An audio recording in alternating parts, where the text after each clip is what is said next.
Alright, this is the part 2 review for test 13 for 7th grade.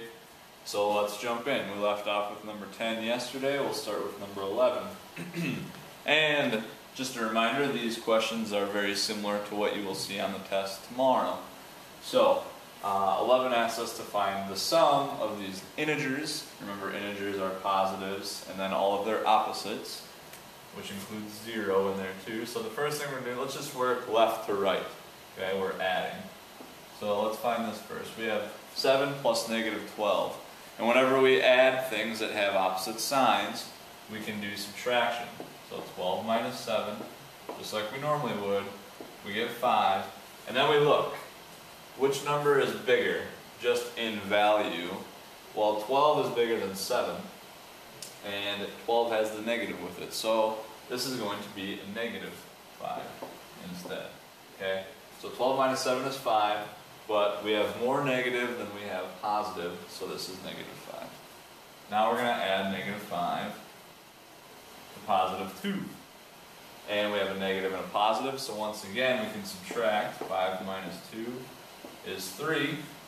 But once again we look, negative 5 and positive 2, we have more negative than we have positive, so this should be a negative 3. And our last step, negative 3 plus a negative 3. A lot of students want to say that's 0, but it is not, it is negative 6. Okay? It's like being at negative 3 degrees and then getting 3 degrees colder. Okay? Now negative 3 plus a positive 3 would be 0, but negative 3 plus negative 3 is negative 6. Alright? So there's 11. There will be one like that tomorrow. Moving on to number 12. We want to complete the table. We have options here for completing the table. And I will remind you that if you forget how to do some of these things, I have a chart in my room that you can use as a reference. So, first thing we want to do is change this fraction into a decimal. We're going to do 3 divided by 5 to do that. So, 3 divided by 5. 5 goes into 3 0 times. 5 goes into 30 6 times evenly. Remainder of 0, so 0.6 is our decimal. In order to change a decimal to a percent, we just multiply this by 100, or essentially move our decimal place over 2 spots. So 0.612, that is 60% once we fill that with a 0. So 60%. Now, we want to take, for C, 0.16 and turn that into a fraction. Well, in order to do that, we look at what place value our 6 is in, and that's in the hundredths place. So we'll take 16 and put that over 100. The only thing is now we can reduce that. So 4 goes into both of them, and we get 16 divided by 4 is 4, 100 divided by 4 is 25, and there is our fraction.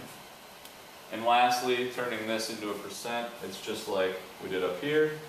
Move our decimal over 2 spots, or multiply 0.16 by 100, so this should be 16%. There. Alright? There we go, that's number 12. There will be a chart like that tomorrow. You don't have to solve in the order that I did. I went from A to D, but you can do it however you want. Number 13. Find the area of the parallelogram. This is pretty basic.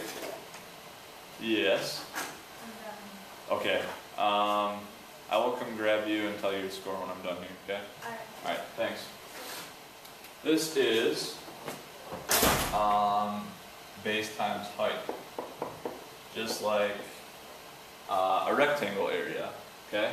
Now we want to make sure we know that the height is 7 here, and our base is 12, okay? The height is always at a 90-degree angle between the base and the top, okay? So it's always the straight up and down between bottom and top, okay? So don't use 9 9 is not our height.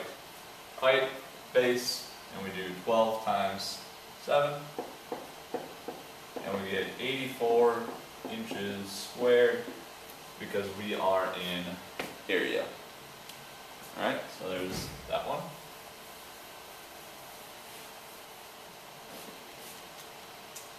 Number 14, evaluate a plus b plus a times b if a equals 1/2 and b equals 1/8. I like to copy down the original and give myself some room to work here. And then I substitute.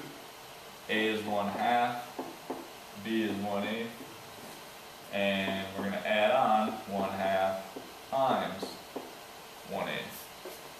Now when we add, we're going to need to get a common denominator, but first let's do our multiplying here and see what we have to work with. So 1/2 plus 1/8 plus 1 times 1 is 1, 2 times 8 is 16. Alright.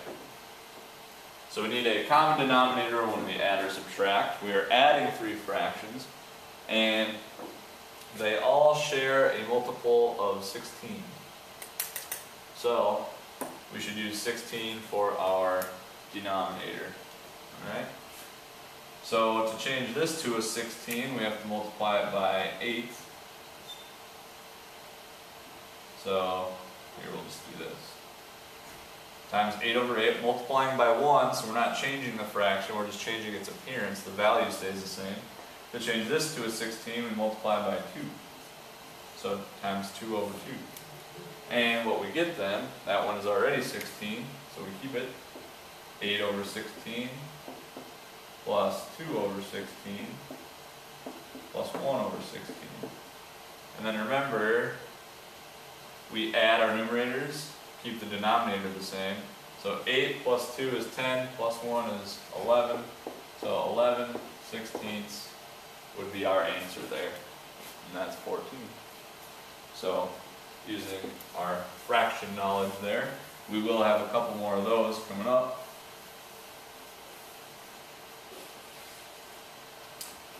Number 15 is a ratio proportion problem. Y over 72 equals 15 over 45. Alright. One possible solution, and one thing that you can always do, is cross multiply divide in this situation when you have a proportion. 72 times 15, do that first. And then divide by 45. That will get you your answer every time. Cross multiply divide. I will show you another route that you can take. We can reduce this fraction because I know that they are both divisible by 5. Yeah, let's do 5. So I can reduce this by dividing by 5. I get 3. 15 divided by 5 is 3, and 45 divided by 5 is 9. Now I know that fraction can be reduced too, but what's nice is I know that 9 times 8 is 72. So 3 times 8 should give you my answer, and 3 times 8 is 24. Okay, so you should get y equals 24. So if you did the cross multiply divide way, you can check and see if we should get 24. Well, we should get 24. So cross multiply divide, or the way I did it, will be fine. Those are not even the only 2 ways, but they're 2 common ways. Alright, number 16. We want to solve for x here, and it says 1.1 times x equals 0.121. So what times 1.1 gets us here? Not as obvious as, say, 2x equals 16, where we know 2 times 8 is 16, and how we know that is if we divide by 2 on both sides, we get x equals 16 divided by 2 is 8. Okay? That is easy. This we don't know so well because it's a decimal, but we still use the same method. Whatever we do to one side, we do to the other. We want to divide by 1.1 to get our answer. Okay, so those cancel. You're left with x equals whatever we get, and 0.121 divided by 1.1, I believe, equals 0.11. And I'm going to double check that with my calculator, just to make sure. Yep. So if you want to check and see if that's right, try 1.1 times this. We should get 0.121, and we do. Alright? So you can always check those. Alright, moving on to 17. Oops, 18, that's next. So 17. Alright, this is an order of operations problem. That's parentheses first, exponents, multiply, divide, add, subtract. Alright, so we really want to be careful what we do here. We want to work parentheses first. We have some brackets here. We've got parentheses. We're going to treat brackets just like parentheses. So what we're going to do is work in and then work our way out. Okay? I like to rewrite and work vertically. Alright, 8 minus 3, that's the innermost parenthesis. 8 minus 3 is 5. Okay? Now the second innermost would be 3 times 5 inside our brackets. 3 times 5 is 15. Alright, now what a lot of students like to do at this point is do 70 minus 4, but we can't do that because 4 is being multiplied by 15. 4 is being multiplied by whatever we got in here, and we ended up getting 15. So we have to multiply before we subtract. 4 times 15 is 60. So 70 minus 60 is 10. And that is our final answer. So there will be one very similar to that tomorrow. Alright? And number 18 is another fraction type problem. Okay? Looks like we are adding and subtracting some mixed numbers. Okay? Now, adding or subtracting fractions, we need a common denominator. So, first thing, I'm going to look at our denominators, 4, 8, and 2. They both have a multiple of 8 that they go into. So let's do that. We multiply this and this times 2 and 2 will be good. So 2 and 2/8 plus, this one can stay the same, 3 and 1/8, already has an 8, minus times 4 times 4.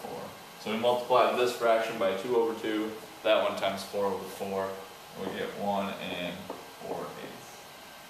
Alright, parentheses indicate that we want to do this first, and that's a good thing in this case, because we want to draw our attention to this first anyway, because 1/8 minus 4/8 does not work out for us. So what we have to do is we have to borrow from the 3. Okay? So I'm going to rewrite this. Plus, we're going to borrow 1 from the 3, which turns that into a 2. Okay? We're borrowing 8/8. So what's another way to write 3? 2 and 8/8. But remember, we also have this 1/8 attached. So really this is 3 and 9/8. Oh, sorry. 2 and 9/8. That's another way to write 3 and 1/8. Okay, so that's what we're writing here. Borrowing 8 over 8 from that 3, or essentially borrowing 1. Okay, and now we can do minus 1 and 4/8. And we'll drop down again. Plus whatever we get in here. So 2 minus 1 is 1. 9 minus 4 is 5. And then we have 2 and 2/8 plus 1 and 5/8. And we should go 2 plus 1 is 3. And 2 plus 5 is 7. So 3 7/8 there for our answer.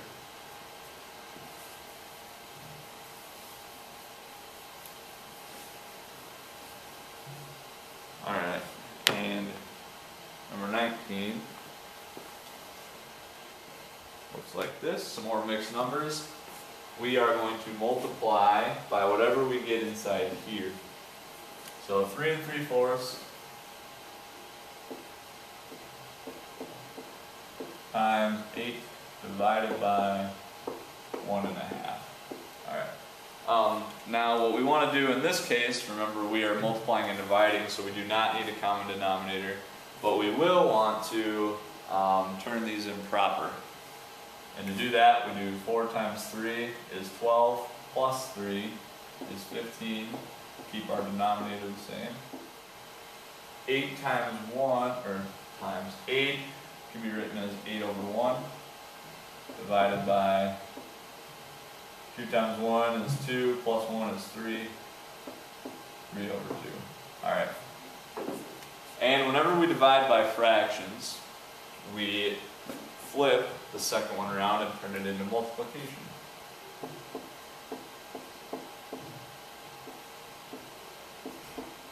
Times 2 over 3.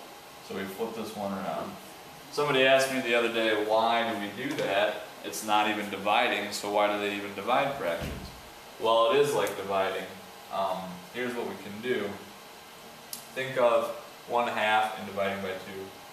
4 divided by 2 equals 2. But if we multiply by the reciprocal of 2, 4 times 1/2, this is saying 4, or half of 4 is what? 2. So that's why multiplying by the reciprocal still works, okay? Sure, you can divide by 2, but multiplying by the reciprocal also gets you the same answer. So it is dividing, it's just that we're turning it into multiplication. So yes, it does work. And what I'm going to do here now is I'm going to use some shortcuts. Everything's being multiplied together at this point, so it doesn't matter which order we do that in. So I'm going to say, okay, 8 and 4 can cross off. 4 divided by 4 is 1. 8 divided by 4 is 2. 15 and 3. 3 divided by 3 is 1. And 15 divided by 3 is 5. So now we have 5 times 2 times 2, which is 5 times 4, or 20, all over 1 times 1 times 1, and our answer is 20. Crazy how we start with mixed numbers, multiplying and dividing, and we still get a whole number answer. There we go. Key to that one, improper fractions. Alright, and our last one here, I'll just give you the solution. All we have to do is multiply all those together. 0.2 times 3.6, we should get 0.036, or 36 thousandths. There we go. Alright, we'll see you tomorrow.